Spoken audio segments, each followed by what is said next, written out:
Bonjour, bonjour, bonjour. Pour les personnes qui seront en replay, j'attends que vous vous connectiez. Est-ce que je suis sur le bon compte ou non? Ah oui, c'est bon. Hello, hello tout le monde. Juste une seconde, je vais fermer la fenêtre parce qu'il y a un bruit d'enfer dehors, comme si c'était encore l'heure de faire des travaux. Donc j'arrive tout de suite.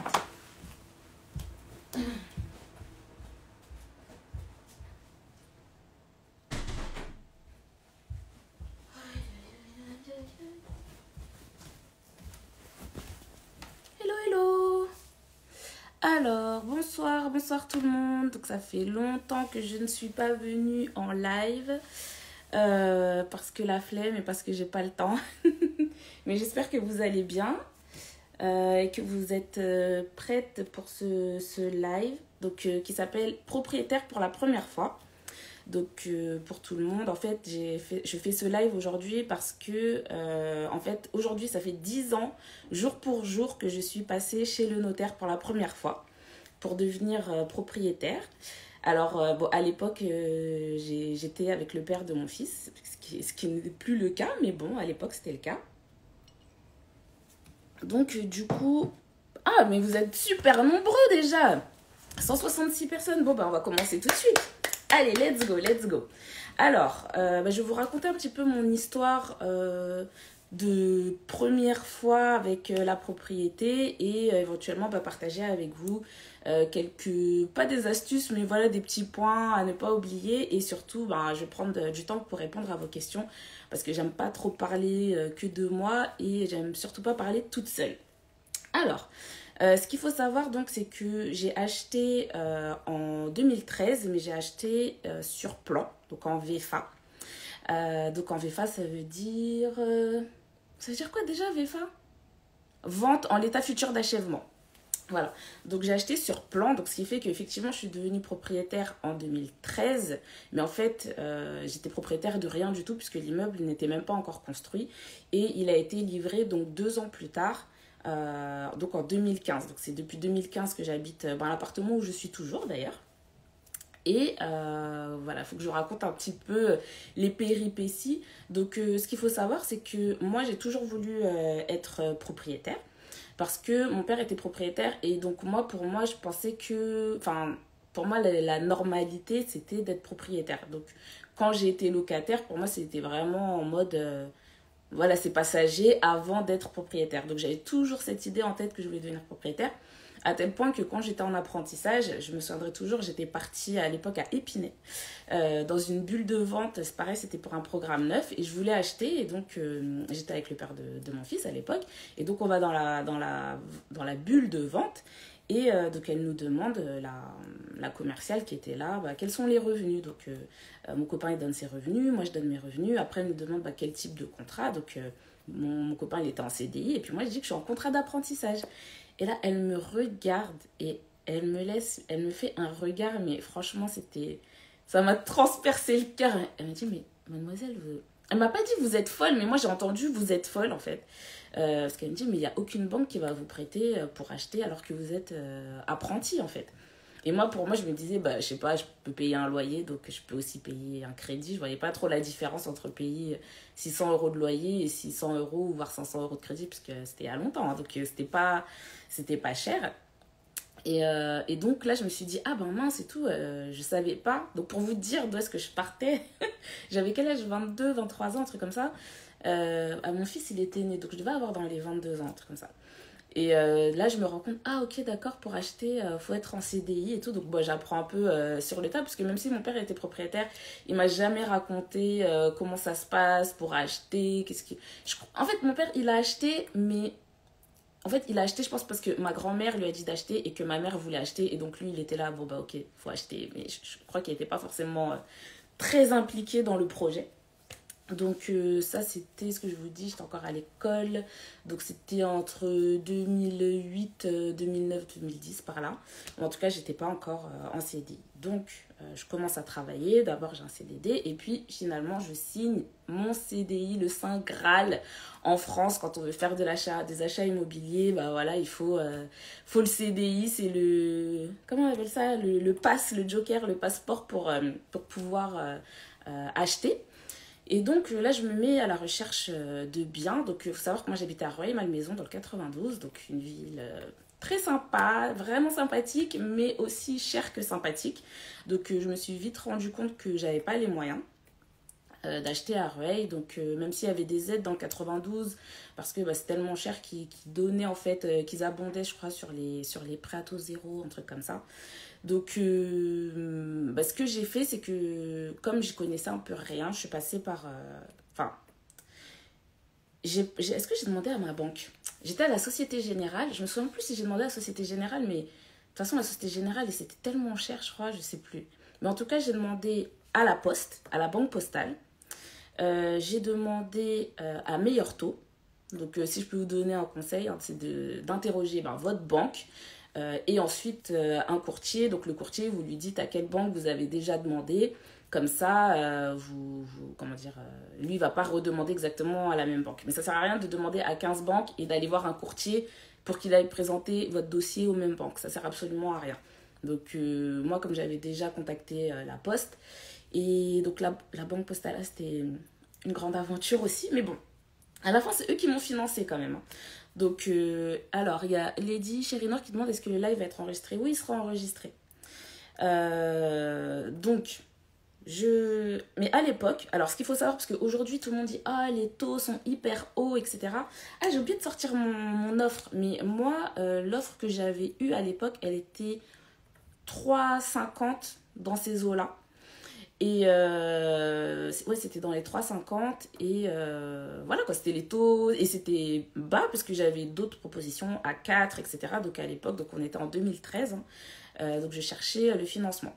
Donc j'ai pris des notes sur les points que je ne vais pas oublier de vous dire. Et donc un des points que je ne voulais pas oublier de vous dire, c'était de ne pas oublier tout ce qui est, quand vous voulez devenir propriétaire, tout ce qui est prêt aidé. Donc moi, pour ce premier achat, j'ai fait appel au prêt à taux zéro. J'ai eu un prêt en accession sociale aussi, parce qu'il prenait les revenus N-2, donc du coup, il regardait mes revenus quand j'étais apprentie, donc forcément, j'en avais pas beaucoup. J'ai eu quoi d'autre? Et j'ai aussi sollicité le 1% patronal. Donc j'ai le 1% patronal et surtout demander toujours. Parce que, par exemple, le père de mon fils, je lui ai dit, demande à ton 1% patronal. Parce que moi, j'avais le 1% patronal. J'avais demandé, mais je ne sais plus s'il ne faisait pas ou si c'était genre un montant, mais vraiment ridicule. Parce que moi, j'étais dans une boîte avec pas beaucoup d'employés en France. Et lui, du coup, il a demandé. Il me dit, non, mais j'ai pas le droit et tout. Je lui dis, mais vas-y, demande. Et donc, au final, il a demandé. Et je crois qu'on avait eu genre... je sais plus combien c'était, 15 ou 20 000 euros, un truc comme ça, de prêt à l'époque, ça s'appelait le 1% patronal, puisque les prêts étaient à 1%, mais, ou un truc dans le genre. En tout cas, c'était un taux préférentiel et c'est toujours le cas. Donc, si jamais vous pouvez avoir... Alors, il y a Lionel qui demande c'est quoi le 1% patronal. Donc, le 1% patronal, il faut savoir que tous les employeurs au-dessus de je ne sais plus combien de salariés, ils doivent cotiser. Et donc, avec cette cotisation, ça permet aux employés d'avoir accès à des prêts. Donc, là, par exemple, c'était un prêt qui permettait de... Ils peuvent financer des travaux, par exemple. Ils peuvent financer des achats. Après, il y a des... Comment dire, il y a des conditions spécifiques en fonction des entreprises, les montants, etc. Mais renseignez-vous. Oui, c'est devenu Action... Alors, ça s'appelait déjà Action Logement à l'époque. Hein. Mais le 1% patronal, c'est le 1%. Je ne sais pas si c'est 1% de la masse salariale. Je ne sais pas d'où vient le 1%. Mais dans tous les cas, il y a en tout cas des prêts qui sont faits pour vous faciliter, entre guillemets, la tâche pour pouvoir accéder à la propriété. Alors, si quelqu'un peut écrire que le oui, ce sera dispo en live et comme ça, je vais épingler son truc, comme ça évitera de le dire toutes les 5 minutes à chaque fois qu'il y a quelqu'un qui se connecte. Non, les taux, ils ont même... parce que moi, mon taux, c'était pas 1%, hein, c'était 2 et quelques à l'époque. Donc, mais le taux peut-être de cotisation des employeurs. Mais bon, je vais pas parler de ça parce que franchement, j'y connais rien. Juste farfouiller, demander à vos RH s'il y a des aides, s'il y a des prêts, s'il y a tout ça. Puisqu'en fait, en mettant ces prêts aidés, souvent les taux, ils sont inférieurs au taux... Ah, voilà, merci de call. Épingler le commentaire. Voilà. Super, merci beaucoup. Du coup, qu'est-ce que je disais? Oui, donc n'hésitez pas à solliciter vos ressources humaines, à solliciter un courtier aussi, parce qu'il peut vous aider à trouver la banque, parce qu'il faut savoir que les banques, en fait, elles cherchent différents types de profils. À l'époque, la banque postale, ils étaient en pleine conquête, donc ils faisaient des taux hyper agressifs pour pouvoir avoir de nouveaux clients, en fait. Donc eux, ça leur a permis, alors, de me récupérer, pas vraiment, parce qu'en fait, leur organisation était tellement nulle que j'ai jamais réussi à mettre mes revenus là-bas parce qu'ils m'envoyaient ma carte bancaire à mon ancienne adresse et mon code à ma nouvelle adresse, ce qui faisait que je n'ai jamais reçu la carte et comme je ne recevais pas la carte, j'ai jamais mis mes revenus chez eux et puis voilà, bref. Donc, alors, il y a... alors, j'arrive pas à dire ton pseudo, mais elle demande est-ce que c'est payant de solliciter le courtier. Alors, ce qu'il faut savoir, c'est qu'à l'époque, il y avait beaucoup de courtiers qui travaillaient entre guillemets gratuitement parce qu'ils étaient rémunérés par les banques. Mais aujourd'hui, les banques, elles rémunèrent de moins en moins les courtiers, ce qui fait que le courtier, en fait, il est obligé de transférer sa rémunération sur son client. Donc, maintenant, je pense que la plupart des courtiers, ils font payer, puisqu'il y a quasiment plus de banques qui financent les... Pas qui financent les frais de courtage, mais qui rémunèrent les courtiers pour avoir les clients.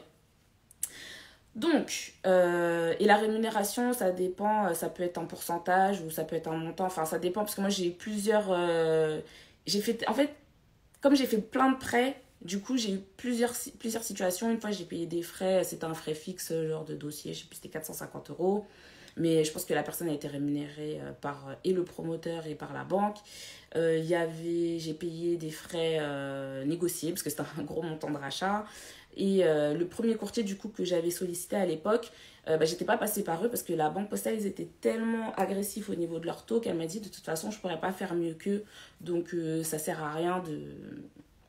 Enfin, elle, ça servait à rien qu'elle se fatigue. Et moi, ça servait à rien que je lui donne tout... Enfin, je lui avais donné mes documents. Et d'ailleurs, le deuxième point que je vais vous dire, après les points aidés, après les prêts aidés, pardon, c'est quand vous achetez à deux, faites un petit état des lieux ensemble avant d'aller, que ce soit à la banque ou chez le courtier. Parce qu'en fait, moi, ce qui s'était passé dans mon cas, c'est que j'avais préparé tous mes documents. J'avais dit à mon copain, vas-y, prépare tous tes documents, tes relevés de compte et tout ça. Et j'envoie tout à la banque. Donc moi, qu'est-ce que je fais? Très naïve, j'envoie mes documents et j'envoie ces documents. Et quand je vais faire le rendez-vous, je me souviens encore, c'était à Argenteuil, meilleur taux d'Argenteuil. C'était une revue, mais je ne me souviens pas de son nom. Et très gentille au demeurant. Et elle me dit, oui, alors madame, vous, vos comptes, il n'y a pas de problème, tout va bien, machin, etc. Par contre, monsieur, c'est compliqué.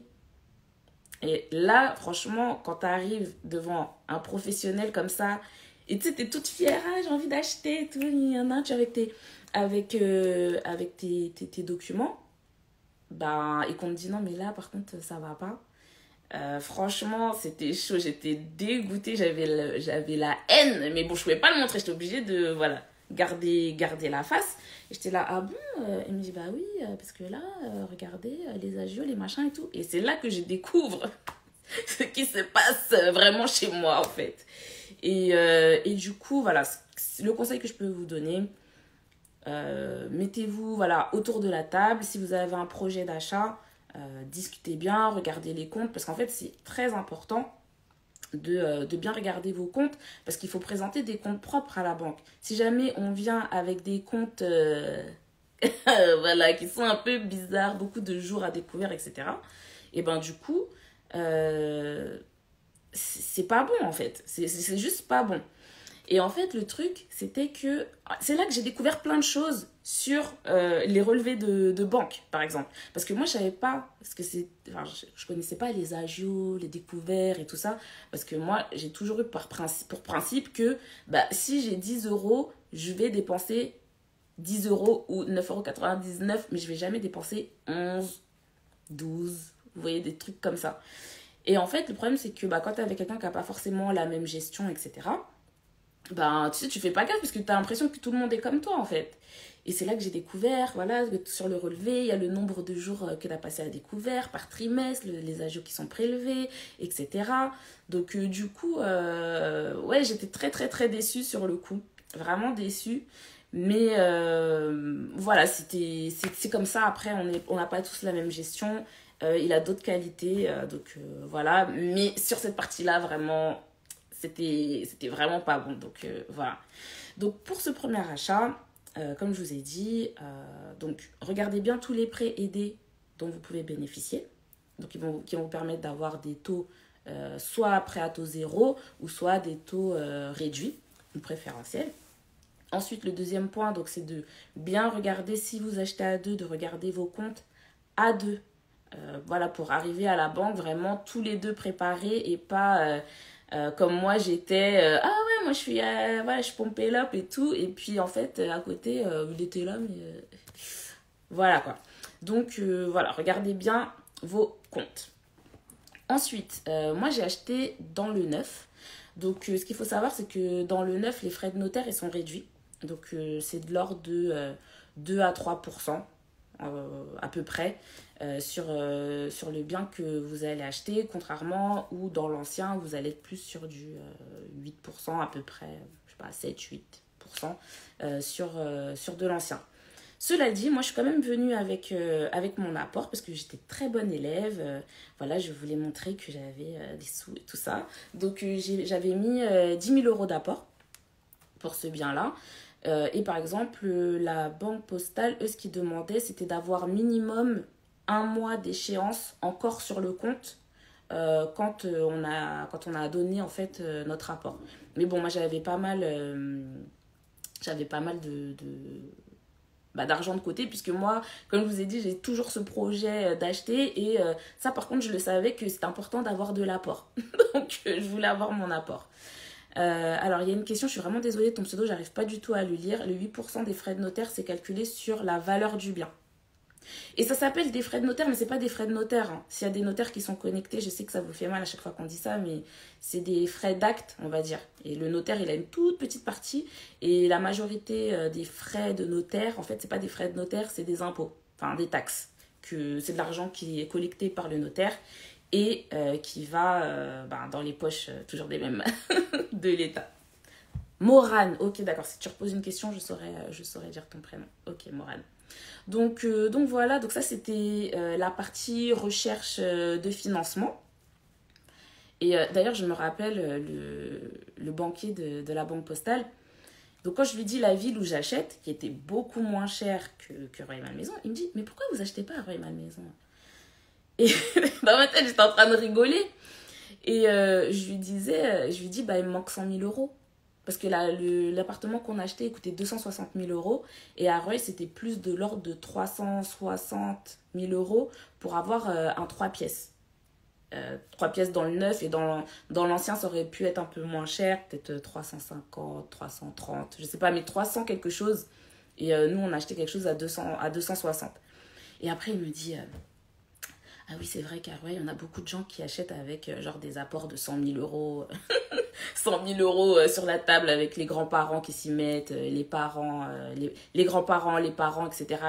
Et là, quand il m'a dit ça, j'ai eu quand même un petit pincement. Tu vois, je me suis dit, la vie, elle est pas juste en fait.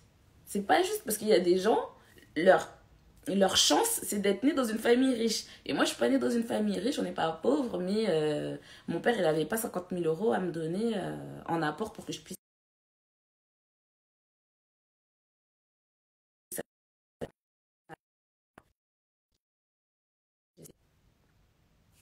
J'espère que c'est bon. En plus, je lui ai dit de pas m'appeler. Je lui ai dit que j'étais en live. Ok, donc du coup, où est-ce que j'en étais? Ouais, je disais que c'était un peu frustrant comme expérience d'avoir... Parce que le banquier il m'a dit ça comme ça, comme si de rien n'était. Hein, mais moi, pour moi, je me suis dit, ah ouais, quand même, il y a des gens qui se prennent pas la tête quoi, quand ils achètent. Donc voilà, mais bon. Chacun fait avec les cartes qu'il a eues à la naissance, et puis après qu'on se construit aussi. Hein, parce que moi, je gagnais quand même relativement bien ma vie quand j'ai acheté. Donc j'étais quand même contente de pouvoir acheter... là où j'ai acheté. Et en plus, le pire, c'est que ma cousine a acheté exactement dans la même résidence que moi. Donc, on n'est pas dans le même immeuble, mais son immeuble, il est en face de mon immeuble. Donc, ça, c'est trop cool. Ma cousine, je peux la voir, je peux le faire. Hey, Johanna, je sais pas si t'es connectée là. Mais voilà. Donc, s'il y a quelqu'un qui a demandé est-ce que c'était ma résidence principale, oui, c'était ma résidence principale. Donc, c'était un 3 pièces que j'ai acheté. Et donc, un autre point dont je voulais vous parler, donc je ne sais plus à quel point je suis. Alors, je vous ai parlé des prêts aidés, je vous ai parlé de regarder les comptes à deux. Et ce que je voulais vous dire, oui, c'était les avis des personnes qui ne font pas partie du projet. Parce que moi, quand j'ai acheté, donc j'ai acheté dans une ville du 93, qui était très ghetto en 2013. Mais ils étaient voilà dans un comment dire, ils étaient en train d'essayer de changer en fait la ville. Et moi en fait par rapport au budget que j'avais à la base, je voulais acheter dans le 92 parce que je travaille dans le 92, j'habitais dans le 92 et j'aurais voulu habiter à Rueil, mais je pouvais pas habiter à Rueil parce que j'avais pas les moyens d'habiter à Rueil. Et moi par contre je fais pas partie des gens qui vont sacrifier le confort de vie au quotidien. Genre t'as un gosse, il a une chambre et puis toi tu dors dans le salon. No way. Ça, c'était pas moyen. Moi, c'était le confort. Et donc, dans mon confort aussi, c'était la proximité. Parce que j'aurais pu acheter aussi un 3 pièces moins cher en partant à Cergy, voilà, beaucoup plus loin. Sauf que non, en fait, me taper des 1 heure de trajet tous les matins. Donc, je préfère habiter dans une ville ghetto. Franchement, je préfère habiter dans une ville ghetto, mais proche de Paris, proche des transports, etc. Mais ça, c'est mon choix. Voilà. En fait, mes collègues, ils me disaient, mais Maëva, pourquoi t'achètes dans cette ville? Franchement, c'est chaud. Enfin, ils disaient pas c'est chaud parce qu'ils parlent pas comme ça. Mais ils disaient, ouais, quand même, c'est un peu dangereux et tout ça. Puis, bon, moi, je suis allée à l'école à Argenteuil, hein, au lycée. Euh, voilà. Donc, au bout d'un moment, quand tu étais à l'école à la dalle, tu peux habiter dans le 93. Je pense que je serais pas trop, je serais pas trop choquée. Donc, voilà, je me suis dit non, moi, je préfère préserver ma charge mentale des transports en commun, ma charge d'habiter loin, t'imagines, t'oublies un truc chez toi, ou je sais pas, on t'appelle pour l'école, ou n'importe quoi. Non, moi, je voulais pas, non. Après, c'est pas une balle perdue contre Cergy, mais moi j'ai toujours travaillé entre, je vous dis sur un axe, Nanterre, Porte-Maillot, avenue de la Grande Armée. J'ai toujours travaillé sur cet axe-là en fait. Donc je vois pas pourquoi je vais aller me perdre à Cergy alors que je travaille à la Défense. Et à l'époque je travaillais pas à la Défense, je travaillais à Neuilly. Donc non, voilà. Et ah oui, et il y a Gérald Imo Patrimoine qui dit le 93 des croissances à 2 chiffres ces 10 dernières années. Mon appartement, il n'a pas encore doublé de valeur, mais pratiquement. Pratiquement. Je crois que la dernière fois que j'ai regardé, j'étais, ah bon, j'ai vraiment pas les moyens d'habiter ici maintenant. Donc voilà, les avis, franchement, extérieurs. Après, si vous avez 100% des gens qui vous disent, ouais, cette ville, elle est pourrie, j'ai vécu là-bas, il y a ci, il y a ça, etc. Mais moi, mes collègues, c'est des personnes qui vivent à Boulogne, dans le 16e, dans le 15e, ouais, dans des coins, je sais pas si je dois dire huppé, mais voilà, ils connaissent pas en fait, ils connaissent pas la ville, ils avaient juste en fait je vais pas dire dans quelle ville j'habite, mais une ville du 93, voilà, proche de Paris.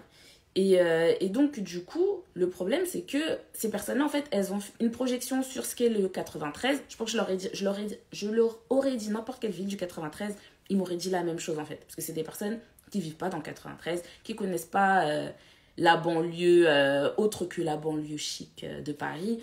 Donc, je vois pas pourquoi je vais me baser sur leur opinion à eux pour faire mon achat. Et puis, je leur disais aussi, j'ai dit, mais tu sais, si tu as 100 000 euros à me donner pour que j'aille vivre à Rueil, là où j'ai envie d'habiter, il n'y a pas de problème, hein, je te donne mon RIB. Et puis voilà. Donc voilà. Mais alors oui, il y a certaines villes du 93 qui deviennent bourgeoises, faut pas négliger le 93, mais moi, faut pas oublier que j'ai acheté en 2013. C'était il y a 10 ans. C'était il y a 10 ans, c'était pas il y a 2 ans, quoi. Mais effectivement, enfin voilà, moi je me suis dit, une ville qui est proche de Paris, les gens ils auront toujours envie d'être proches de Paris quoi qu'il arrive. En plus, il y avait le projet de métro et compagnie, etc., qui arrivait en retard bien sûr, mais qui est arrivé. Donc voilà. Moi j'avais fait mon choix, je me suis dit, c'est pas vous qui allez prendre les transports à ma place, c'est pas vous qui allez me donner les 100 000 euros. Donc moi j'ai fait mon choix en fonction de mes critères. Voilà. Donc si vous avez des critères qui sont comment dire, qui sont objectifs et qui sont réfléchis, il n'y a pas de raison que ça se passe mal en fait. Et c'était pas aussi des choses, comment dire, j'étais pas en train de fantasmer sur la ville. À aucun moment, je me suis dit, ouais, c'est une ville, c'est de la bombe, etc. J'ai dit, ouais, ok, c'est une ville un peu ghetto, mais le projet immobilier, il était bien, parce que c'était tout un quartier, tout un écoquartier qu'ils ont fait, etc. Bon, ils ont pas tout bien fait, mais à la fin, c'était plutôt pas mal. Donc, Morane, elle demande, il y a 10 ans, j'avais un salaire de combien avec mon conjoint? Donc, je crois qu'on était à deux, autour des 5 000 et quelques, je pense. Un truc comme ça. Donc, au niveau de l'âge, donc moi, il y a 10 ans, j'avais 28 ans, enfin 27 ans. J'allais sur mes 28 ans. Et le père de mon fils, il a 50 plus que moi, donc lui, il allait sur ses 32 ans. Non, 33 ans, pardon. Enfin, il avait déjà 33 ans, parce que lui, il est du mois d'avril. Donc, non, franchement, on était dans une bonne tranche d'âge. Moi, j'avais mon CDI depuis le mois de octobre. J'ai trouvé la résidence au mois de février et j'ai signé au mois de juin. Et après, c'était livré au mois de juillet, 2 ans plus tard. Donc ça, c'est pour le timing, on va dire, de l'achat. Ensuite, ah oui, il y avait un autre point, c'est le fait de, en fait, ne pas bloquer et chercher absolument, genre, le bien idéal. Enfin, moi, personnellement, je cherchais pas le bien idéal, mais c'est peut-être aussi mon caractère qui est comme ça, mais je cherchais pas à avoir un bien idéal, je cherchais à avoir un bien qui répondait à mes critères. C'est-à-dire que je voulais un 3 pièces pour que mon fils il ait sa chambre, que mon copain et moi de l'époque on ait notre chambre, qu'il y ait une grande pièce à vivre, que ce soit pratique au niveau des transports, au niveau de la voiture. Parce que moi j'allais même... Est-ce que j'allais encore aller au travail avec ma voiture, au transport en ce moment-là? Je sais plus si j'avais déjà ma voiture de fonction. Mais même si je l'avais pas encore ou que je l'avais déjà, voilà, j'ai regardé au niveau des trajets. Moi, c'était vraiment confort, trajet et surface. En fait, c'était les choses sur lesquelles je voulais pas faire de concessions. Mais après, de me dire, oui, bah, si je voulais l'appartement idéal, oui, j'aurais pris Arwey. Pour les gens qui connaissent Arwey, à côté de la mairie, là où c'est le petit coin, genre on dirait un petit village du sud de la France, etc. Donc, mais j'avais pas les moyens en fait. Donc en fait, je me suis dit, j'ai pas les moyens, donc je vais en fait hiérarchiser pardon, mes priorités. Et ma priorité, comme j'ai dit, c'était le moins de transport possible et la surface. Voilà. Et la ville qui m'offrait ça, c'est la ville où j'ai acheté. Tout simplement. Et je voulais acheter dans du neuf parce que je me disais qu'il n'y aurait pas de travaux, trucs comme ça à faire. Et moi, j'ai eu aucun souci avec mon constructeur. C'était Cogedim. Donc, ça fait 10 ans que je suis... Enfin, ça fait pas 10 ans que je suis là, ça fait 8 ans. 8 ans? Ouais, je crois que c'est 8 ans, je sais plus. Bref, depuis 2015. Donc, ouais, c'est ça. Ça fait 8 ans. Je sais pas. Bref, je suis nulle en calcul mental. Mais en tout cas, j'ai eu aucun souci majeur dans l'immeuble où j'habite. Donc, voilà. Aussi, ce qui est important, c'était que c'était une grosse résidence, mais c'était des petites copropriétés. Donc, c'était un énorme écoquartier avec, je sais pas, il y avait 5 ou 6, au moins 5 ou 6 promoteurs. Il y avait Cogedim, il y avait Nexity, il y avait Bouygues. Et il y avait qui d'autre? En tout cas, il y avait ces trois-là, c'est sûr. Et je crois qu'il y en avait un autre, mais j'ai oublié peut-être... Eiffage. Eiffage aussi devait être dans l'histoire, là. Et tous les usual suspects, ils étaient là. Et donc moi j'ai choisi mon immeuble par rapport aux prestations parce que c'était les meilleures prestations avec du parquet en bois et tout ça machin. Et qu'est-ce que je voulais vous dire d'autre par rapport à ça? J'ai perdu le fil mais c'est pas grave. En tout cas c'était... Ah oui voilà, je parlais des copropriétés. Donc je pense que je sais pas combien d'immeubles il doit y avoir au moins une dizaine d'immeubles, je sais pas quoi, mais c'est pas des copropriétés où genre il y a 100 appartements. Dans mon bâtiment, mon bâtiment, il est coupé en deux. Et donc, on a une copropriété où on n'est que 30 personnes. Et donc ça, pour moi, c'est aussi important de ne pas me retrouver dans une copropriété où il y a 1 milliard de propriétaires, on n'arrive pas à s'entendre, je sais pas quoi. Voilà, moi, je trouvais que c'est... Personnellement, je trouve qu'il y a une meilleure gestion quand les copropriétés, elles sont petites. Voilà. Donc ça, c'était pour l'achat. Il y a quelqu'un qui m'a demandé... au niveau du paiement. Alors, moi, ce que j'ai fait, c'est que j'ai fait le paiement... Alors, Donc, quand vous achetez dans le neuf, vous débloquez les fonds au fur et à mesure. Donc, chaque mois ou 2 mois, le promoteur vous envoie un courrier pour vous dire, voilà, on a fait les fondations, on a fait le premier étage, on a fait le deuxième étage, on est hors d'eau, hors d'air, ou je sais pas quoi. Bref, donc il vous envoie des courriers au fur et à mesure, vous allez à la banque et vous dites à la banque de débloquer l'argent, enfin de faire le virement au promoteur pour payer au fur et à mesure. Et moi, en fait, dès qu'on débloque l'argent, on commence à créer de l'intérêt, puisque ça y est, la banque a décaissé l'argent. Donc il y a des intérêts. Donc ça s'appelle les intérêts intercalaires. Les intérêts intercalaires, on a deux options. Soit, en fait, il y a trois options. On dit qu'il y a deux options, mais en fait, il y a trois options. La première option, c'est que tu les payes au fur et à mesure. Donc, tu as débloqué 10 000 euros, et tu vas payer tes 30 euros ou 10 euros, enfin, je dis n'importe quoi parce que je n'ai pas les calculs en tête, mais tu vas payer tes X euros par mois, et puis après, tu débloques, je sais pas, 50 000, 50 000, 50 000, 50 000, et à la fin, je donnais, je crois, peut-être 300 ou 400 euros, parce que c'était vraiment la fin, en fait. Donc, c'était comme si, limite, tu avais ton crédit. Et n'oubliez pas qu'à l'époque, j'avais un crédit à 3,5. Hein. C'était pas les crédits de l'année dernière ou d'il y a 2 ans à 1% et je sais pas quoi. C'était 3,5. Donc, ouais, je crois à la fin, c'était à peu près 300 euros par mois pendant peut-être 3 mois, ça a duré. Et puis après, il y a eu la remise des clés, etc. Donc, la première option, c'est de les payer au fur et à mesure. Et ensuite, tu peux aussi dire, en fait, je ne les paye pas tout de suite et je vais les réintégrer dans mon crédit. Et quand tu réintègres dans ton crédit, tu as deux options. Soit les premiers mois, tu ne fais que rembourser tes intérêts intercalaires et après, tu commences à capitaliser. Soit la banque, elle calcule carrément un autre crédit où elle va intégrer les frais intercalaires et elle va les lisser sur tout ton crédit. Voilà. Alors, il y a Ornella qui me demande, finalement, vous avez acheté à deux ou tu as acheté toute seule? Alors, on a acheté à deux. On a acheté à deux cet appartement. Sauf que entre le 2013 et 2015, en fait, je me suis séparée avec le père de mon fils parce que, en fait, je me suis dit, je préférais pas qu'on aménage ensemble parce que c'était vraiment, voilà, c'était fini. Donc, du coup, j'ai aménagé toute seule dans l'appartement et j'ai payé toute seule l'appartement dès que je suis rentrée dedans. Et en fait, je lui demandais pas de contribution parce que je savais que j'allais racheter sa part. Donc, j'ai tout payé moi-même. Et après, je crois peut-être 1 an plus tard ou 2 ans plus tard. Non, c'était 1 an plus tard parce que c'était en 2016. Donc, c'était 1 an et demi plus tard à peu près. En fait, ce qui s'est passé, je vous explique vraiment ce qui s'est passé. Je crois que... Ouais, j'ai appris que sa nouvelle copine était enceinte. Et là, je me suis dit, Maëva, il faut tout de suite que tu coupes tout de suite les ponts. Pour pas qu'on vienne te dire oui, donne-moi une partie de mon appartement, je sais pas quoi. Et donc effectivement, comme tout le monde comme 2 personnes l'ont déjà écrit, j'ai procédé au rachat de Soult. Et donc là, j'en viens à je sais plus, je suis à combien de tips, mais il faut se paxer quand on achète de l'immobilier ensemble. D'ailleurs, à l'époque, ma cousine, je l'avais saoulée avec son copain. Je leur ai dit, il faut que vous paxiez, etc. Moi, je ne l'avais pas fait parce que, comme j'avais mon fils, je savais que s'il m'arrivait quelque chose à moi ou au père de mon fils, c'est mon fils qui allait hériter. Et donc, du coup, il n'y aurait pas de micmac bizarre. Mais comme ma cousine, elle et son amoureux, qui maintenant d'ailleurs sont mariés, à l'époque, il n'avait pas encore d'enfants. Et donc, du coup, si jamais il arrivait quelque chose à l'un ou à l'autre, il allait se retrouver en indivision avec les parents et les frères et sœurs de l'autre. Sachant que de chaque côté, ils ont...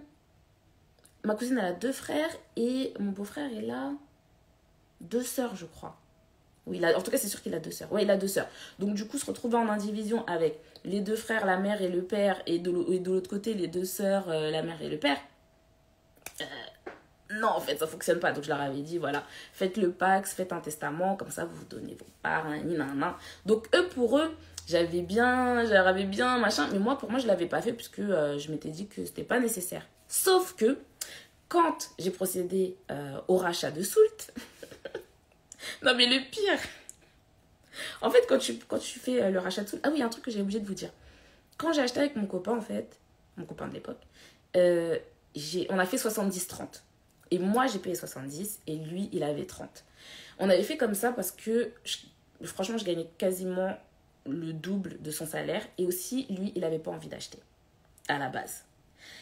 Et comme ça m'a énervée, ça m'a saoulée. Et je lui ai dit, écoute, c'est quoi, tu veux pas acheter? Pas de problème.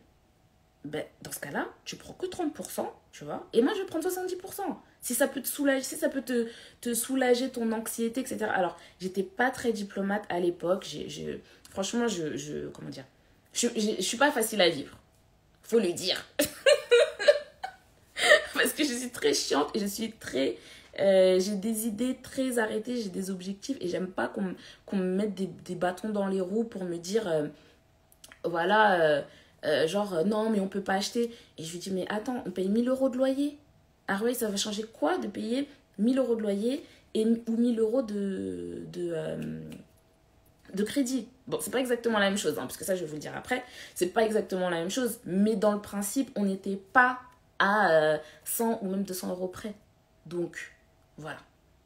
Donc, j'ai dit, écoute, tu veux pas acheter, c'est pas grave. Symboliquement, tu vas acheter que 30 et moi, je vais acheter 70. Donc, du coup, ce que j'ai fait, c'est que il fallait que je rachète 30%. Heureusement que j'avais que 30% à racheter. Parce que quand tu fais le rachat de soult, bah, tu dois payer comme des frais de notaire, mais ça s'appelle des frais de partage, je crois. Et donc, du coup, j'ai dû sortir 9 000 € pour acheter sa part. Et le pire dans tout ça, c'est que je voulais utiliser mon épargne salariale pour ne pas sortir de mon épargne. Sauf que pour l'épargne salariale, il fallait que j'ai un justificatif.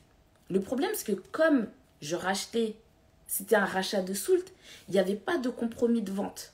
Il n'y avait rien, en fait, il n'y avait pas de papier. J'avais pas de papier de séparation, puisqu'on était en concubinage.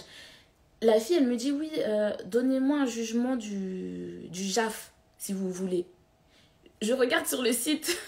Ah, mais je vous dis, les étapes par lesquelles je suis passée pour le rachat de soult, je consulte le tribunal de Bobigny ou je sais pas quoi, et je demande genre une date pour pouvoir passer, avoir une audience et avoir un papier qui me dit comme quoi, oui, effectivement, je suis séparée avec le père de mon fils. Et, et là, je crois que les délais, c'était genre 6 mois ou 9 mois, ou je sais plus c'était quoi, mais c'était délirant. Et j'ai dit non, mais je peux pas attendre tout ça, etc. Après, je me suis dit, bon, c'est pas grave. J'ai sorti l'argent de mon épargne, j'ai payé et après, avec l'attestation du notaire comme quoi j'ai racheté, parce qu'en fait, ça comptait comme si j'achetais ma résidence principale. Du coup, après, j'ai donné les documents au 1% patron, enfin, pas au 1% patron, qu'est-ce que je vous dis, à l'épargne salariale, pardon. Donc, nous, chez nous, c'est HSBC, donc j'ai envoyé le truc chez HSBC. Et après, là, ils m'ont remboursé l'argent. Mais ça m'a fait mal de sortir les 9 000 €. Vraiment, vraiment. Surtout que quand j'ai fait le compte mon budget bento, j'ai vu que, en fait, quand j'ai fait mes petites recherches, parce qu'à chaque fois, quand je vous fais les posts, je fais les petites recherches, etc. Donc, voilà, hein, pour vraiment, enfin, pas agrémenter, mais pour vous donner des informations précises, j'ai découvert que, en fait, les gens qui sont mariés ou pacsés, ils payent pas en fait, pardon, c'est pas ils payent pas. C'est que eux, quand ils calculent les frais de partage, ils les calculent sur la valeur nette. Donc, sachant que nous, on venait juste d'acheter l'appartement, il n'était pas amorti. Ça voulait dire, j'avais amorti peut-être, je sais pas moi, 10 000 €. Donc, au lieu de payer mes frais de partage sur 30% de la valeur brute, donc 30% de 260 000, j'aurais pu payer les frais de partage sur 30% de 10 000 €. Et donc, j'aurais payé quoi? 300 balles. Mais là, j'ai payé combien? 9 000 €. C'était mon MBA. C'était mon diplôme, mon MBA en rachat de soult. Et maintenant, quand je suis ici, je vous partage mon expérience. Quand je vous dis, paxez-vous, c'est pas juste, j'ai pas de... C'est pas pour dire oui, il faut absolument se marier, il faut... Non, ça n'a rien à voir avec chacun ses valeurs, chacun ses traditions, chacun machin. Mais c'est juste vraiment d'un point de vue légal, en fait. Ça vous apporte tellement de bénéfices et tellement de protection que pourquoi ne pas le faire alors que... En plus, j'aurais pu économiser même sur mes impôts. Ah, vraiment. Ah, le coût de l'ignorance, c'est quelque chose, hein. Je regarde de quoi vous parlez en commentaire. Je vois un long texte. Alors, du coup, quand on est marié avec enfant, que faut-il privilégier au moment de la signature chez le notaire? Si communauté de biens dans le but de laisser l'RP aux enfants en notre mort. T'as rien à faire. Tes enfants, en fait, ils héritent automatiquement. Que tu sois marié, que tu sois pas marié. Absolument. En France, c'est comme ça, c'est de la verticale. Les parents, ils décèdent, les enfants, ils héritent. C'est tout. Il n'y a rien à faire, il n'y a pas besoin de faire quoi que ce soit. Le testament, c'est entre les gens qui sont pacsés, puisque même si tu es pacsé, tu n'es pas un héritier automatique de ton pacsé ou de ta pacsette. Donc il faut que tu écrives un testament qui dise je désigne comme héritier mon pacsé ou ma pacsette et vous bénéficiez d'un avantage qui est que tu n'es pas imposé sur l'héritage que tu reçois de ton pacsé ou de ta pacsette. Moi je dis pacsé ou pacsette parce que je trouve que c'est trop mignon. Je pense pas que ça se dise, mais c'est pas grave. Donc ouais, j'espère que j'ai répondu à ta question. Après je vais prendre vos questions. Hein. Là ça fait... Quoi, ça fait déjà tout ça de temps que je parle? Oh là là. Et après, le dernier point, oui, donc ça, c'est pour les personnes qui habitent dans le neuf. Ce que je voulais vous dire, c'est que les promoteurs, ils vous annoncent des 2 euros du mètre carré, 2,50 € du mètre carré. C'est faux. C'est faux. C'est faux. C'est complètement faux. Vous pouvez le multiplier par 2, comme ça, vous êtes tranquille. Parce que justement, quand vous allez devenir propriétaire, une des choses qui est important, en fait, de préparer quand on va devenir propriétaire, c'est de comprendre qu'on n'aura pas les mêmes charges. Parce que quand je disais à mon copain, ben on paye 1 000 € de loyer, on paye 1 000 € de crédit, c'est la même chose. C'était de la mauvaise foi. Il faut le dire. Disons-le nous. C'était de la mauvaise foi. C'est vrai que c'est pas la même chose. Parce que quand tu payes ton crédit, quand tu payes ton loyer, pardon, tu payes tout. Tu as tes charges qui sont incluses dans ton loyer. Donc du coup, à la fin, tu payes rien. En plus, à l'époque, on payait encore la taxe d'habitation. Mais bon, maintenant, il n'y a plus. Et du coup... La différence avec quand tu deviens propriétaire, c'est que tu vas devoir payer une taxe foncière en plus. Tu vas devoir payer tes charges de copropriété quand tu es en copropriété.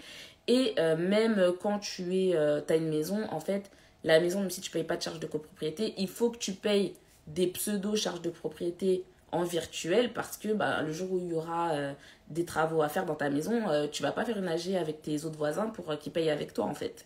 Donc c'est la différence, la copropriété, c'est qu'on est tous ensemble et puis on partage la peine entre guillemets, alors que quand t'as ta maison, du coup c'est toi qui payes tout, tu vois. Si tu dois faire un truc sur la toiture, si tu dois faire un ravalement de façade ou je sais pas quoi, tu payes tout seul. Mais par contre tu maîtrises plus ou moins ton timing si c'est pas urgent. Donc voilà, donc ça c'est un point important. Et d'ailleurs quand vous achetez dans l'ancien, il y a quelqu'un qui m'a posé la question dans le bar à questions, je crois la semaine dernière, et qui me disait que genre ils avaient un ravalement de façade et c'était un montant énorme à payer. C'est important quand vous achetez dans l'ancien de bien vérifier les AG, comment t'appelles ça? Les résumés en fait qui donnent des assemblées générales de copropriété, puisqu'en fait on voit les différentes motions qui ont été passées, les demandes, etc.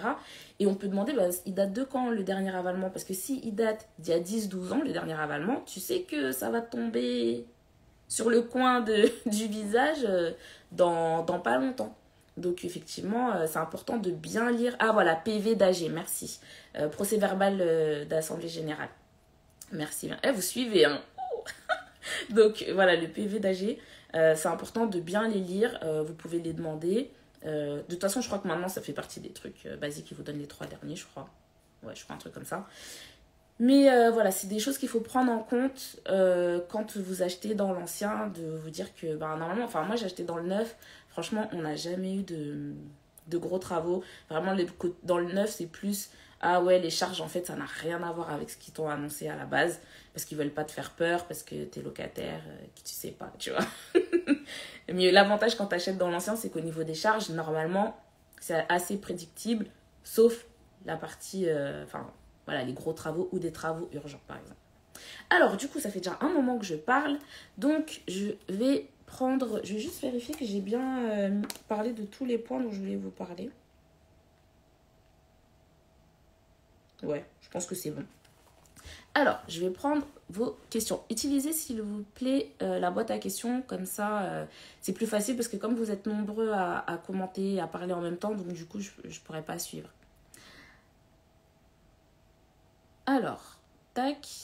Pour recevoir des questions, j'ai activé. Ok, bon, j'ai pas activé de batch, mais bon. Donc, j'ai une question qui demande combien de temps faut-il vivre dans son premier appartement pour ne pas être perdant. Alors, ça va dépendre de plusieurs choses. Ça va dépendre de, déjà, combien tu as payé de frais de notaire. Donc, par exemple, dans le neuf, comme tu payes j'ai pas envie de dire que tu payes quasiment rien, mais c'est rien comparé à l'ancien, bah, tu auras plus vite fait de capitaliser suffisamment pour couvrir tes frais de notaire. Ça dépend, est-ce que tu as mis de l'apport, ça dépend de plein de choses et ça dépend aussi de ton taux. Puisque forcément, plus le taux il est haut, plus les premières années, tu vas faire que de payer des intérêts, des intérêts, des intérêts. Et donc, du coup, très peu capitalisé. Et donc, bah, quand tu vas sortir, au final, tu auras très peu mis d'argent de côté, en fait. Donc, j'espère que j'ai répondu à ta question. Jusqu'à quel âge peut-on prétendre à un prêt pour accéder à la propriété? Alors, la dernière fois, il y avait quelqu'un qui me posait une question pour ses parents. Et il y a une personne qui m'a dit qu'il pouvait prêter jusqu'à 95 ans. Mais franchement, pourquoi faire ça en fait? Moi, pour moi, l'intérêt d'acheter, que ce soit sa résidence principale ou autre, c'est d'être libéré au bout d'un moment. Mais si jamais je fais un crédit qui va jusqu'à 95 ans ou même 80 ou même 70 ans en fait, c'est-à-dire que tu vas payer un crédit toute ta vie. Donc en fait, il y a pas, j'ai envie de dire, il y a toujours des solutions pour se faire assurer ou ne pas être assuré justement pour ces crédits. Mais c'est plus par rapport à toi, ton objectif, quand est-ce que tu veux être libéré de ton crédit. Parce que si tu vas souscrire un crédit à 60 ans pour être bloqué jusqu'à 80 ans avec un crédit, même 75 ans, moi je vois pas l'intérêt franchement. Mais voilà, si tu as 40 ans, oui, bien sûr que tu peux faire un crédit même à 50 ans. Mais il faut juste soit être capable de mettre une grosse mentalité, n'importe quoi, une grosse mensualité sur un temps relativement court, ou sinon ça court assez loin. Mais moi, pour moi, l'intérêt d'acheter, c'est de se libérer d'une charge pour la retraite. Voilà. Moi, concrètement, l'immobilier, pour moi, c'est ma retraite. Hein. C'est rien d'autre. Je me vois pas en tant que mania de l'immobilier, d'avoir 15 milliards d'appartements et tout. Ça m'intéresse pas. Alors, alors, bonne question. Est-ce que tu t'es servi de ce premier investissement pour réinjecter ailleurs et déménager? Non, ma plus-value, elle est 100% virtuelle pour l'instant parce que bah, j'aime bien où j'habite. Mon fils, il a 15 ans, donc comment dire, autonome. Il a son bus, il a son métro, etc. Donc franchement, j'ai pas envie de changer. Il est dans un bon collège, il va dans un bon lycée. Donc j'ai pas vraiment envie de changer. Donc non, j'ai jamais utilisé la plus-value de ce premier investissement-là. Par contre, là où ça me sert, c'est que quand je fais une demande de crédit, bah forcément, la banque va regarder mon patrimoine. Et comme, entre guillemets, virtuellement, j'ai plus de crédit sur cet appartement, puisque si je le revends, bah, j'aurai encore de l'argent même en le revendant et en remboursant mon crédit. Du coup, ça pèse forcément dans la balance. J'espère que j'ai répondu à ta question. Alors, dans le cas de l'achat seul, marié, en séparation de biens, est-ce vrai que du coup, les comptes du conjoint ne sont pas épiés? Non, ça, je pense que c'est faux, puisque vous vivez dans le même... vous vivez dans...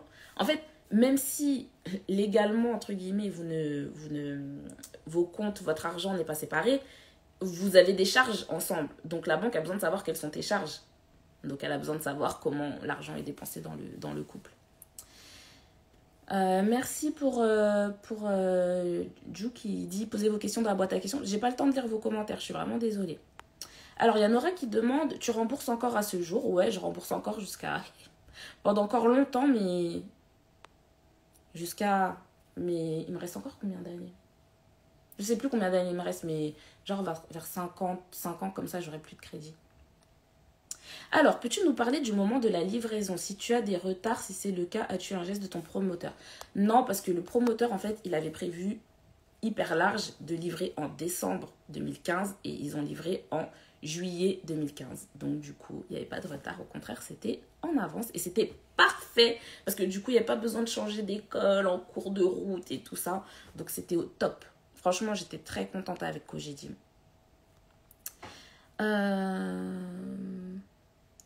Alors, comment fait-on pour savoir quand on a fait la plus-value? Pour savoir si tu as fait une plus-value, il faut que tu fasses ton prix d'achat. Si tu veux, tu rajoutes aussi les montants que tu as mis. Alors moi, j'ai mis 10 000, mais c'est que dalle sur le montant total. Mais par exemple, c'est ton prix d'achat plus tes coûts d'achat, donc les frais de notaire, caution, etc. Plus éventuellement des travaux quand tu achètes dans l'ancien, que tu rénoves, etc. Et le prix que tu peux escompter vendre ton bien. Donc tu fais la différence en gros entre tout ce que tu as déboursé et tout ce que tu peux encaisser. Et ça va te donner,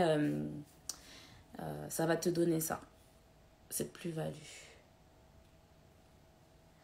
Alors, je regarde un peu ce que vous écrivez quand même.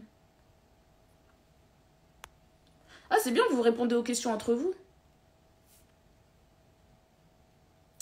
Alors, quand on a bénéficié du PTZ, peut-on compter la période de construction dans les 6 ans pour louer ou vendre son bien? Alors là, je me suis jamais posé la question. Je sais pas du tout. Désolée, ça je peux pas répondre. Alors, et quand tu as acheté ton deuxième appart, as-tu une hausse de salaire? Comment s'assurer qu'on pourra acheter le deuxième bien où il faut être vigilant? Alors, quand j'ai acheté mon deuxième appartement, donc je l'ai acheté aussi avec le père de mon fils. Sur celui-là, j'ai pas racheté ses parts, donc on est toujours ensemble dessus. On l'a fait aussi à 70-30. Est-ce que mon salaire... Oui, mon salaire avait forcément augmenté puisque dans ma boîte, tous les ans, j'ai eu à minima des augmentations, mais aussi des promotions, etc. Et du coup, donc le deuxième bien qu'on a acheté, c'était en Pinel. Donc c'est un truc tellement classique que la banque, franchement, ils nous ont prêté. Ils ont pas... Franchement, ils n'ont pas chipoté. Hein. Et c'était quoi la question du coup? Ouais, ok, donc la hausse... Oui, c'est important la hausse de salaire. Alors, une des choses aussi que quand j'ai acheté mon premier bien, donc c'était ma résidence principale, je me suis pas mis au taquet de mon endettement. Parce que je savais que le couple là n'était pas... Donc je me suis dit, si jamais il faut que je rachète et que je paye toute seule, c'est comme ça, c'est la vie. Hein. J'espère que vous ne me prenez pas pour un monstre, mais c'est la vérité. Alors, est-ce que tu as négocié ton crédit depuis? Si oui, après combien de temps tu peux le faire? Alors, je ne sais pas au bout de combien de temps tu peux le faire parce que c'est pas tellement une question de temps, c'est une question de est-ce que ça vaut la peine? Parce que si le lundi, le taux, il est à 3,50 et que le mardi, il est à 3,45, tu vas pas aller négocier à ta banque pour 0,05 points en fait. Donc, il faut attendre que vraiment, il y ait un vrai décalage au niveau des taux qui soit effectif pour que ça devienne intéressant. C'est pas juste une question de temps. Donc, moi, oui, j'ai renégocié mon crédit parce qu'en fait j'avais 3 crédits. Donc j'avais ma résidence principale, j'avais le Pinel et j'avais un autre appartement. Donc j'ai racheté un appartement en fait qui appartenait à mon père où j'étais en nue propriété puisque ma mère est décédée quand j'étais jeune, etc. Enfin bref, donc j'avais 3 appartements et je voulais baisser ma mensualité. Donc du coup j'ai fait tout racheter en 2019. Du coup, ça m'a baissé ma mensualité et ça a un peu rechangé un peu les durées de certains prêts. Mais rien de... Je crois il y a un prêt, ça m'a rajouté 2 ans, un truc comme ça. Donc c'est pour ça qu'au niveau des dates, je sais pas exactement quand est-ce que ça finit mon truc. Parce que les dates ont changé.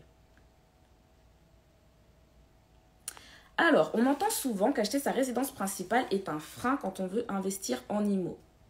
Est-ce que c'est vrai et quels sont les prérequis? Alors franchement, aujourd'hui, moi, de ce que j'entends comme retour, c'est que les banques, en gros, elles ne veulent pas prêter aux gens qui ne sont pas propriétaires de leur résidence principale. En gros, hein, ça ne veut pas dire que... Parce qu'il y a toujours quelqu'un qui va dire « Non, mais moi, je connais quelqu'un qui a acheté, qui n'est pas... » Oui, bien sûr, il y a toujours des exceptions. Mais au global, les banques, elles préfèrent que les gens soient propriétaires de leur résidence principale. Pourquoi? Parce que quand tu as ta résidence principale, ça veut dire que tu as un peu amorti, c'est-à-dire que tu as un peu capitalisé. Contrairement à la personne... En fait... Et là, c'est pas une question de oui, c'est bien d'être locataire ou c'est bien d'être propriétaire, c'est juste au niveau d'un point de vue mathématique en fait. La personne qui est propriétaire depuis 1 an ou 2 ans, elle a capitalisé. Sur les 1 000 € qu'elle a payés chaque mois, elle a peut-être au bout d'1 an, je sais pas moi, peut-être. Allez, au bout de 2 ans, elle a peut-être 10 000 ou 9 000 € tu vois, de capitaliser. La personne qui est en location, elle n'a rien capitalisé. Elle peut compter que sur son épargne.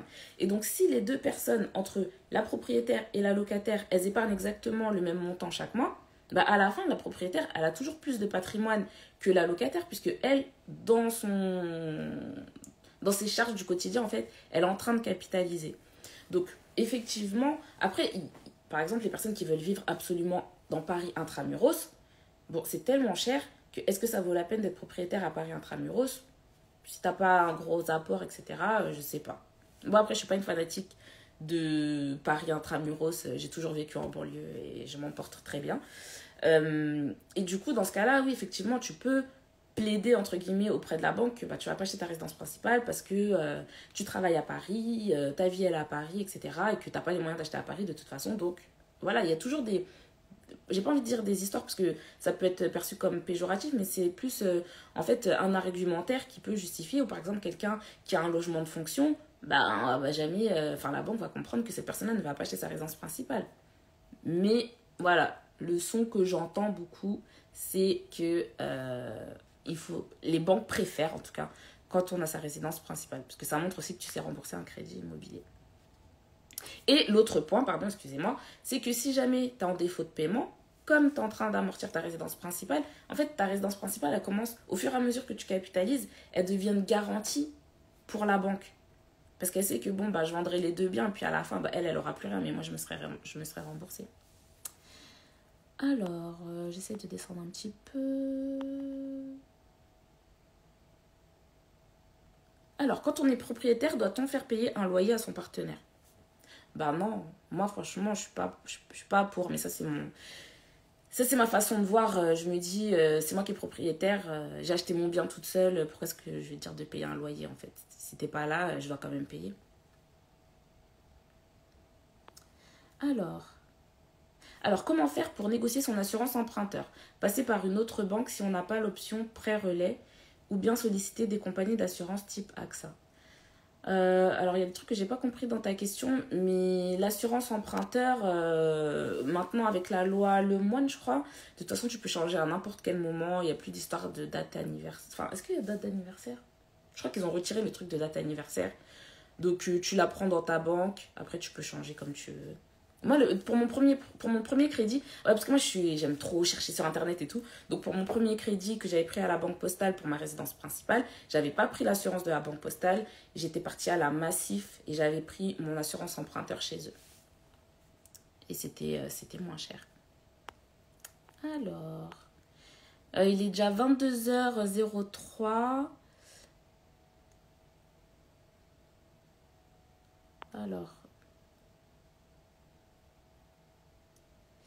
Alors, ça, c'est la même question sur la livraison, je sais pas. Alors, quel conseil peux-tu donner pour épargner un max pour un apport? Bah, déjà, je vous ai écrit un livre. Ah, il est là. Tadam! Pour prendre soin de votre argent et donc épargner un max. Donc, moi, je suis quelqu'un qui ne sort pas énormément. J'aime bien sortir, mais j'aime bien être avec mes amis. J'aime pas particulièrement sortir, j'aime bien être avec mes amis.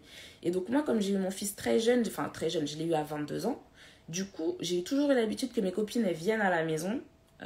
Parce que de toute façon, comme j'avais mon fils et tout, j'aimais pas trop sortir et le laisser. Bien sûr, ça m'arrivait, mais bon, voilà, vous connaissez les mamans un peu comme on est, bref. Et donc, du coup, moi, j'étais plus en mode, bah voilà, venez à la maison, mettez de la musique, etc. Et donc, je dépensais pas beaucoup d'argent là-dedans. Je partais pas, tout ce qui est week-end, etc. Et croyez pas que j'avais une vie pourrie, hein. Pas du tout. Mais c'est juste, c'est pas forcément des choses pour moi qui étaient essentielles de partir avec mes copines tous les week-ends, de partir à gauche, à droite. En plus, moi, j'ai énormément voyagé en étant jeune, très très loin de la France. Et donc, du coup, les trucs des week-ends, c'est pas quelque chose qui m'intéresse. Et après, moi, j'ai toujours voulu être propriétaire. Donc après, c'est une question de priorité. Voilà. Moi, je savais que je voulais être propriétaire. Je voulais avoir de l'argent de côté. Je mettais de l'argent de côté pour mon fils. Je mettais de l'argent de côté pour moi. J'avais plus de satisfaction là-dedans en me disant, ouais, je suis en train de faire un projet que d'acheter des paires de chaussures à tire-larigot. Bah, ça, par exemple, c'était un point justement sur lequel on ne s'entendait pas avec le père de mon fils. C'est que lui, alors, lui, il a du style. Moi, j'ai pas de style. Enfin, pas beaucoup. Lui, il était très stylé. Il est toujours très stylé d'ailleurs. Mais dépenser dans les vêtements, pour moi, c'était tellement quelque chose de nul. C'était vraiment un point sur lequel on ne pouvait pas s'entendre en fait. De dépenser énormément sur les vêtements, sur ce genre de choses. Moi, de toute façon, je dépense de l'argent dans quoi? Les voyages. Voilà. Tout le reste, je peux m'en passer, mais vraiment sans aucune difficulté. Alors, je regarde encore.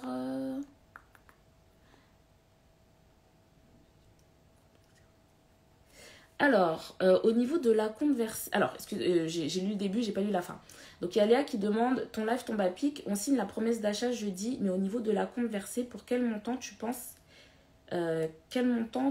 être le bon? Alors, moi, j'ai très rarement versé des acomptes pour le bien. En règle générale, ils demandent 10% je crois, pour couvrir au cas où si tu essayes de faire du n'importe quoi, que tu vas pas vraiment chercher ton financement, etc. Par contre, un point très important, vous ne faites des virements qu'à un notaire.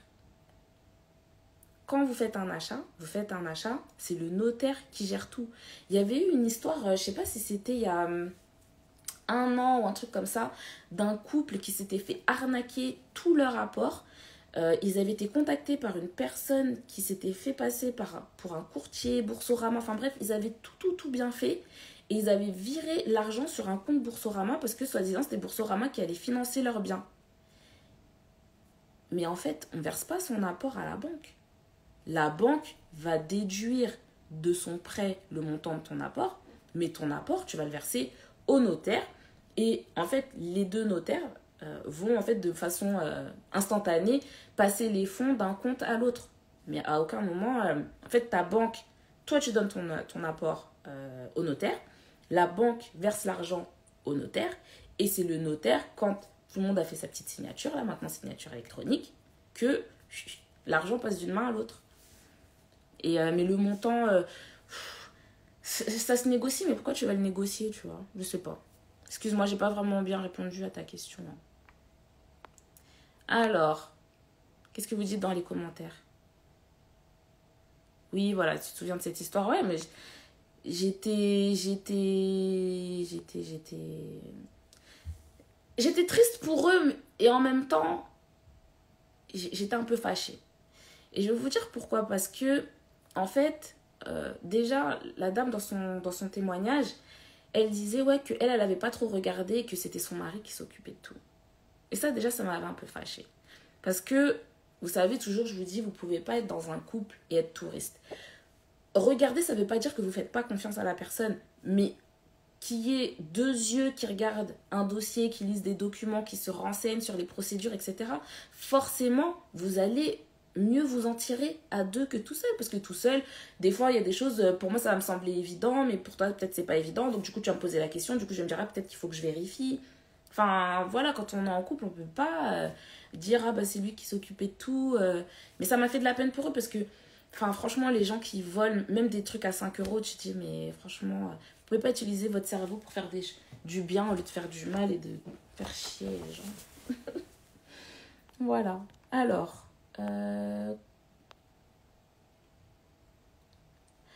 ouais, mais non. Pardon, j'étais en train de lire et Boursorama leur a soi-disant ouvert un compte à leur nom. Parce qu'en fait, ce qu'ils ont fait, les arnaqueurs, c'est qu'ils ont utilisé les documents qu'ils ont fournis, donc carte d'identité, blablabla, pour ouvrir un compte à Boursorama, mais c'était une usurpation d'identité. Donc eux, ils ont cru virer l'argent sur leur propre compte, mais ne fais pas ça en fait. Ne le fais pas. C'est au notaire qu'il faut virer l'argent. Alors, je regarde un peu ce que vous dites. Oui, malheureusement, il y en a beaucoup qui disent c'est mon mari qui s'occupe de tout. Ouais, mais ton mari, il est pas... Je veux dire, même si tu lui fais confiance, vous êtes à deux, vous êtes deux adultes, réfléchissez à deux. Alors, je regarde si je vois d'autres questions. Ah, il y en a beaucoup, hein. Alors, il y a une question. À combien reviennent les charges environ? Franchement, tu peux pas savoir, ça dépend des immeubles, ça dépend ça dépend aussi de ta consommation à toi, parce que maintenant ils mettent des compteurs individuels pour tous les appartements. Donc la personne qui veut que chez elle il fasse 34 degrés toute l'année, ben oui, elle aura plus de charges que la personne qui veut pas allumer son chauffage parce que elle veut pas payer. Donc non, pour les charges, il y a pas y a pas de règle en fait. Il n'y a pas de règle. Mais c'est juste que, en fait, souvent, quand tu achètes dans le neuf, le promoteur, il va t'annoncer un prix au mètre carré. Il va te dire c'est 2,50 € du mètre carré. Donc, si ton appartement, il fait, je vais pas faire de 10 mètres carrés, voilà. En gros, tu auras 25 € de charge. Mais c'est faux. C'est faux. Ils disent des chiffres bas comme si... bref, comme si tu étais dans une étude. Alors... bah écoutez, je pense que je vois pas beaucoup plus de questions. Non.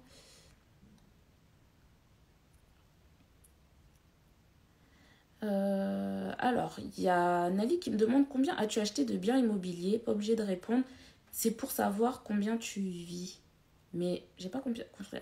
Aujourd'hui, j'ai 5 biens immobiliers.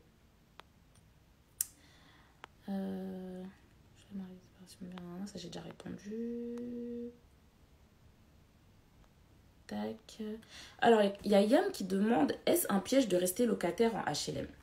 Franchement, si tu es dans un HLM, dans une ville qui est cool, parce que vivre dans des HLM pourris, enfin, moi, comme je vous ai dit, ce qui compte pour moi, c'est mon confort. Donc, si je dois vivre dans un HLM, mais que je suis dans un HLM où j'entends mon voisin, par exemple, ma grand-mère, elle vivait dans une résidence HLM, et en fait, on entendait les voisins vivre, et ils étaient pas... et c'était pas qu'ils étaient bruyants, c'est pas qu'ils faisaient du bruit, c'est juste on entendait les pas, on entendait même une pièce qui tombait par terre, on l'entendait, etc. Donc voilà, mais après, d'un point de vue purement financier, c'est vrai que si jamais tu es en HLM et que tu payes, je sais pas moi, 300 € de loyer dans une ville où normalement tu devrais payer le double ou le triple pour avoir le même type d'appartement, bah forcément c'est plus intéressant, c'est clair. Mais après, il y a HLM et HLM. Voilà, si t'es dans un immeuble tout neuf, tout beau, tout machin, que le voisinage ça se passe bien, top. Mais moi je vous dis, ma paix c'est trop important. Alors, je crois que j'ai fait le tour des questions.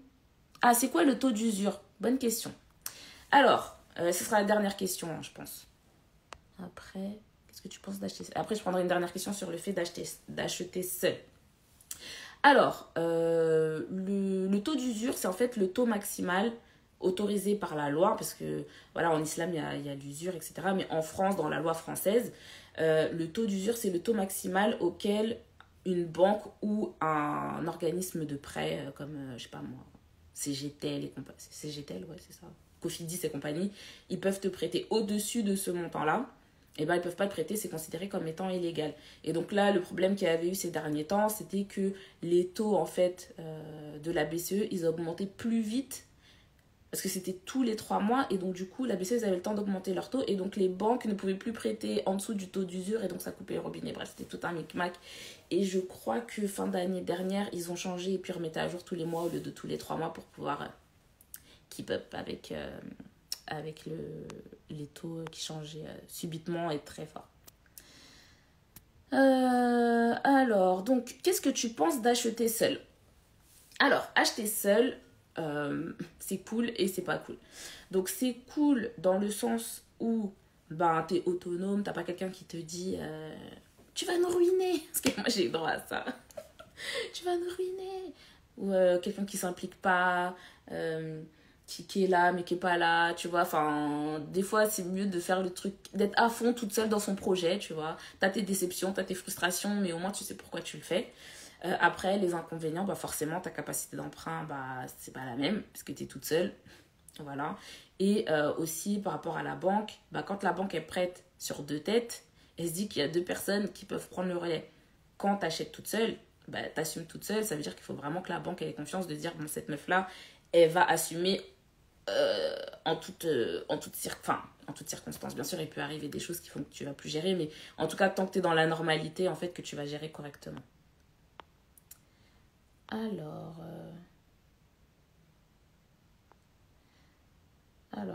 tu as combien de locataires? Perso, j'ai peur d'en avoir plus que 2, ça commence à être trop, non? Bah, si t'as peur que 2 ce soit trop, après les appartements, t'es pas obligé de les gérer en direct, hein. Tu les mets dans une agence, même si l'agence t'appelle quand même. Mais c'est quand même, voilà, ils filtrent quand même les petits trucs au quotidien, donc ça permet de soulager à ce niveau-là. Ok, bon, il est 22h15. Je voudrais pas que ça dure trop longtemps pour les personnes qui seront en replay. Donc, je vais m'arrêter là. Merci beaucoup pour toutes vos questions. En tout cas, c'était cool de vous avoir en live, même si j'ai pas eu trop le temps de regarder ce que vous écoutiez.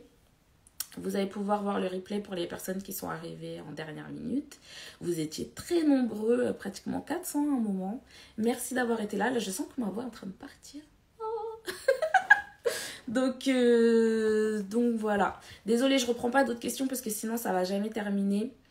Je vous souhaite bonne chance, bon courage pour vos projets d'achat. Si ça vous tient à cœur, si c'est important pour vous, Allez-y. Moi, comme je vous ai dit, au niveau de... Parce que je sais que, voilà, le grand gourou Kiyosaki qui dit qu'il faut que la résidence principale, c'est pas bon, faut pas le faire, etc. Mais je peux vous dire que entre les personnes qui auront acheté leur résidence principale et les personnes qui seront restées locataires à la retraite, ça fera une très grande différence. Donc voilà, merci beaucoup tout le monde. Je vous dis à bientôt. Et souhaitez-moi un joyeux 10 ans de notre anniversaire. Voilà, et je vous dis à bientôt. Bye.